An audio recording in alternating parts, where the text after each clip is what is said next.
Hello, my name is Patricia, and I'm 38 years old. It's a sad reality, but many women have faced cruelty from their in-laws, and I'm no exception. However, my experience is unique, one that many may struggle to relate to, especially when it comes to standing up for oneself and seeking justice. But in my case, I was fortunate enough to change my situation, and I'm sharing my story in hopes that it might inspire others going through similar struggles to fight back against the mistreatment they face. Everything changed the day my husband, Andrew, came to me with some heavy news. He said, "I need to tell you something important." Naturally, I was concerned and asked if everything was okay. His answer was a grave no, and then he confessed something that would alter the course of everything. He had witnessed his mother and sister committing a terrible act. This moment was a turning point because, until then, Andrew had always dismissed my complaints about his mother, Susan, and sister, Lisa. They had made it their mission to belittle and embarrass me, from ruining my clothes at family events to tampering with my food and drinks, ensuring I'd make a fool of myself in public. They even went as far as slandering my business. They were upset that I had taken their precious boy away, despite my constant attempts to explain their behavior, but Andrew had never taken my side until now. I asked him what made him finally see the truth, and with a heavy sigh, he showed me security footage from our business, proof of their malicious acts. Together, Andrew and I run a business specializing in crochet, offering everything from baby clothes to handbags. It had been my brainchild, and we were thriving, until Susan and Lisa began their efforts to discourage me from pursuing this dream. They doubted my abilities, insulting me by suggesting I wasn't smart or skilled enough to be a business owner. They hinted that I would be better off as a homemaker or an employee rather than chasing my entrepreneurial dreams. It was clear to me that their constant undermining was rooted in jealousy. Why else would they go to such lengths to hold me back from something that brought me joy? Until now, Andrew had been blind to their cruelty, despite my tearful explanations and the evidence of spoiled food, ruined dresses, and their unwarranted criticisms of my business. But the proof he saw changed everything. The footage was shocking: two figures, masked but unmistakably feminine, one taller and the other shorter, vandalizing our shop with spray paint. Then, Andrew pointed out a detail I had missed: a distinctive necklace worn by one of the vandals. It was an exact match to a piece he had given his mother, Susan, during our trip to Hawaii. I felt a wave of validation wash over me as I realized the truth. "I see what you mean," I said, finally feeling heard. "It must be them." The floodgates opened, and I was overwhelmed with a mix of emotions: frustration and pain from Andrew's delayed acknowledgement of my struggles, coupled with a sense of relief that he finally understood what I had been enduring. I hesitated to directly accuse his family, considering their relationship, but I also longed for justice and wondered how to confront their sabotage. Just then, Andrew received a call from Lisa, which seemed almost like fate. She told him about the upcoming family reunion to welcome Uncle Jacob home for the weekend. "Are you planning to confront them about what we discovered?" I asked, unsure of Andrew's stance. He confessed that he was torn between loyalty to his family and standing by me. "I want to, but it's difficult. That's my mother and sister," he admitted. Yet, he reassured me, "If you decide to confront them, I'll support you in every way possible." As the weekend approached, we found ourselves at a crossroads: confront Susan and Lisa with the truth, or find another way to address the injustice they had caused. Andrew's willingness to support me, despite the complexity of the situation, marked a pivotal moment in our fight against the relentless hostility of his family.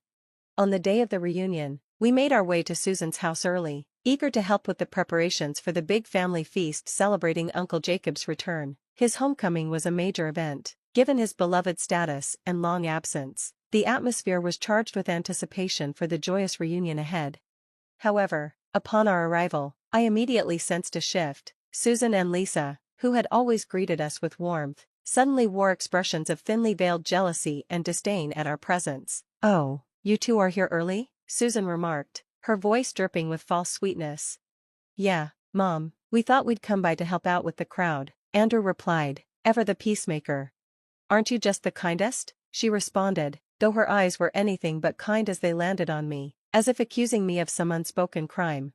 Then, with the smoothness of a serpent, Susan commented on the vandalism of our shop, a tragedy she had conveniently noticed. Lisa quickly chimed in, echoing her mother's feigned sorrow. Their performance was almost laughable. If not for the venom beneath their words, they could barely contain their glee, almost breaking into laughter at the deceit they had so carefully crafted.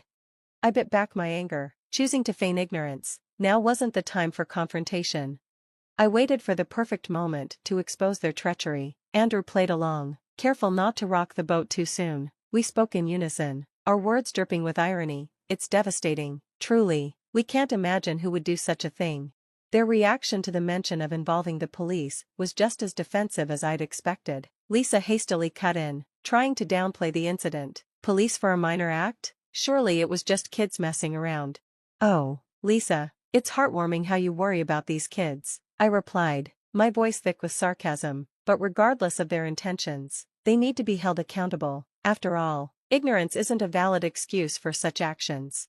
Our exchange wasn't just small talk, it was a game of strategy, and I was biding my time, waiting for the right moment to fully expose their malicious behavior. The day was still young, and the feast had only just begun. Susan, trying to support Lisa's minimization of the situation, chimed in with her usual condescending tone. Remember the foolish things you did as a teenager? Let's not overthink this. We have a party to prepare for. Her words were an attempt to dismiss the vandalism as youthful folly, but I could see it clearly. Our mention of police involvement had rattled them. Despite their attempts to appear unfazed, the tension in the air was undeniable. Andrew and I exchanged a silent, meaningful glance, an unspoken agreement passing between us to maintain our act. We joined the others in preparing for the party, cooking, cleaning, and setting up. By 4 p.m., the house was buzzing with the arrival of family members, and the long-anticipated reunion was in full swing. In the midst of the chaos, Andrew pulled me aside, his face serious. He handed me a concealed microphone. "Wear this," he whispered, his voice tinged with a mix of regret and determination. "I know I'm not confrontational enough to go directly against my mother and sister. I'm not the assertive figure you hoped for, but this way, you can uncover the truth on your terms. You're stronger than me. With this mic, you can gather the evidence we need for justice." I understood what he was offering, a different kind of support, one that played to my strength. I clipped the microphone on, hit the record button, and began my covert mission. It didn't take long before I found Susan and Lisa in the kitchen, engaged in a heated conversation. I lingered by the door, careful not to alert them to my presence. Lisa's voice was tinged with anxiety. "She knows everything. Mom, didn't you see how she was looking at us?" "Quiet, Lisa, you're being paranoid," Susan replied sharply, but I could hear the uncertainty in her voice. "She has no idea it was us." "I'm telling you, she knows. I can feel it," Lisa insisted, her panic rising. "Even if she suspects something, what can she really do about it?" Susan countered, attempting to soothe Lisa's nerves. "Remember, Andrew is on our side, and she loves Andrew. If she found out and tried to tell him, he'd never believe her over us." Their words were more than just a confession, they were a damning revelation of their true nature. The conversation was a detailed map of their schemes, from ruining my dress before a big presentation to spoiling my food and drinks, all in an effort to undermine me. They believed that Andrew's loyalty to them would always outweigh any doubts about their behavior, keeping their misdeeds safe from punishment. As the weight of their betrayal sank in, I could no longer contain my frustration. I'd intended to gather more evidence quietly, but the truth was out, and I was done playing their game. It was time to confront them directly. I worried that the microphone might not have captured their admissions clearly from a distance. It was critical to get closer, not just to ensure the recording was solid, but to confront them face to face. I barged into the room, feigning innocence. "Hey, is there anything else we need to do before Uncle Jacob arrives?" I asked, startling them. Their reactions were a mix of surprise and feigned concern, with Susan immediately chastising me for giving her a fright, claiming she had a weak heart. I couldn't resist a sarcastic jab. "Not too weak, it seems," I replied, hinting at her unexpected vitality for someone her age. Curious, Susan pressed, asking what I meant. I took the bait, insinuating that I'd recently seen her in some rather energetic, if not questionable, activities, dressed all in black and wearing a mask. They froze at my description, and the brief pause was enough to tell me I'd struck a nerve. I pushed further, alluding to having witnessed something incriminating. Their defense came fast but nervous, a weak attempt to feign ignorance. I upped the stakes, suggesting there might have been another masked accomplice involved in these shady deeds. Their denial faltered, and that's when I decided it was time to reveal my trump card. Ignoring their attempts to deflect, I pulled out the video Andrew had shown me, undeniable proof of their malice. The footage played on my phone, and their faces drained of color. The silence that followed was a moment of pure triumph. Not just for confronting them, but for standing up against their relentless efforts to undermine me. The evidence was irrefutable, and it marked a turning point in our ongoing family drama. Still, they tried to deny it, brushing off the situation as something trivial, but I held my ground, emphasizing the gravity of their actions. "This is a very serious matter," I insisted, pushing the phone closer to them. I could see their expressions shift from arrogance to panic as they realized the footage directly implicated them in the vandalism against my business. Lisa quickly attempted to deflect, but Susan, desperate, hissed for silence. The pressure was too much for Lisa to bear, and, out of guilt and fear, she finally confessed. Susan's denial crumbled in an instant as Lisa admitted their crime, leaving them no escape, but rather than take responsibility, their tone shifted from confession to defiance. They taunted me, thinking their connection to Andrew would make them untouchable. They were wrong. I met their challenge head-on. "Andrew's affection for you may be strong, and maybe he won't intervene," I shot back. "But what makes you think I'll stand idly by after you targeted my business? My passion?" My voice was unwavering, my resolve clear. In a desperate attempt to erase their confession, they lunged for my phone, but I was faster, sidestepping them with ease. They threatened me, but I remained unfazed, fully aware that the evidence was securely backed up beyond their reach. "Even if you manage to take this phone from me," I said coolly, "the evidence is already secured elsewhere. Making threats now only worsens your situation." I stood my ground, warning them that their intimidation tactics wouldn't work on me. Lisa's threats grew darker, but they felt hollow in light of their exposed wrongdoing. I faced their aggression with a calm yet firm resolve, prepared to defend my livelihood against their vindictiveness. The tension in the kitchen thickened as Susan and Lisa's threats escalated into a chaotic chase. I dodged them deftly, fear mixing with determination. The moment I flung the door open, a wave of relief washed over me as I saw Andrew standing there, unaware of the commotion that had unfolded just moments before.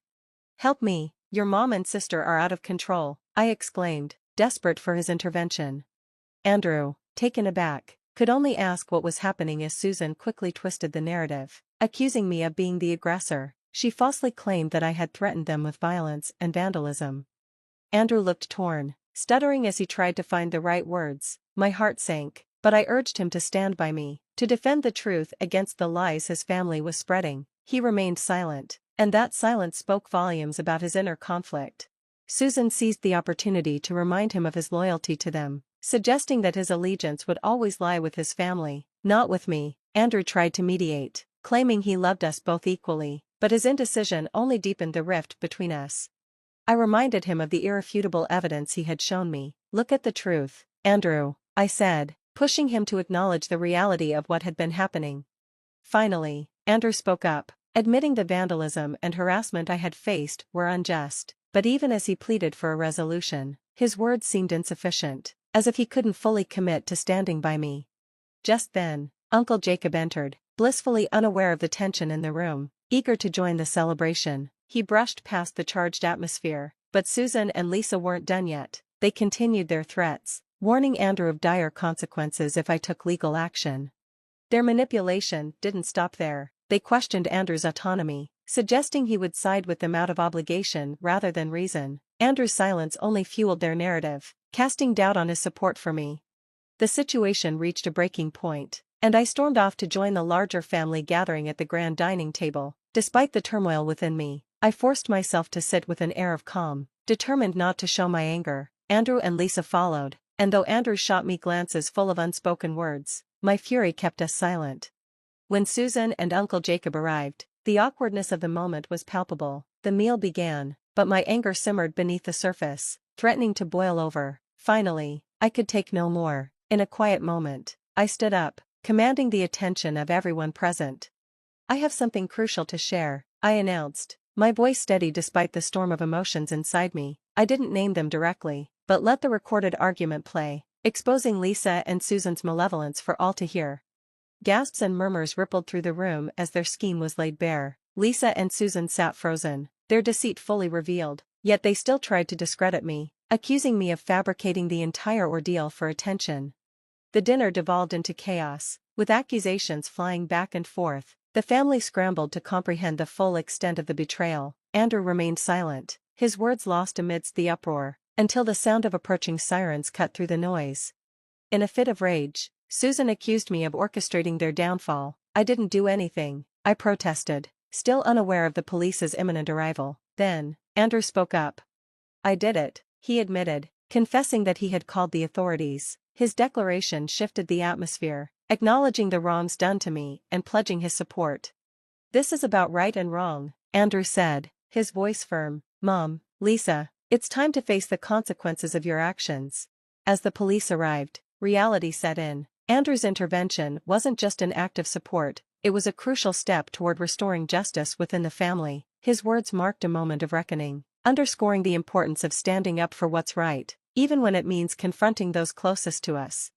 The police went straight to Susan, who was making a scene, shouting as they took her away. Lisa tried to flee but was quickly apprehended. Both of them were clearly embarrassed as they were escorted out, throwing angry glances my way and calling me names. As they passed by Andrew, they called him a traitor. Once they were gone, the mood lightened considerably. We started talking about how difficult it had been to deal with Susan and Lisa, and Uncle Jacob even joked he'd rather be in jail than spend another minute with them. The rest of the family reunion went on to become one of the best we'd ever had, all thanks to their absence. Later that night, our phones started ringing with calls from the jail. It was Susan and Lisa, trying to reach out to family members. Some of us talked to them, suggesting they needed time behind bars to reflect on their actions. Others pretended the call was breaking up, and most of us ignored them altogether. Andrew's decision to call the police brought us closer, and it marked a turning point in our relationship. Susan and Lisa eventually got out of jail, but had to pay for the damage they caused. I could only imagine how that stung their pride. Now, whenever we run into each other, the smug expressions they once wore have been replaced with embarrassment and worry. Getting back at them for everything they did was incredibly satisfying.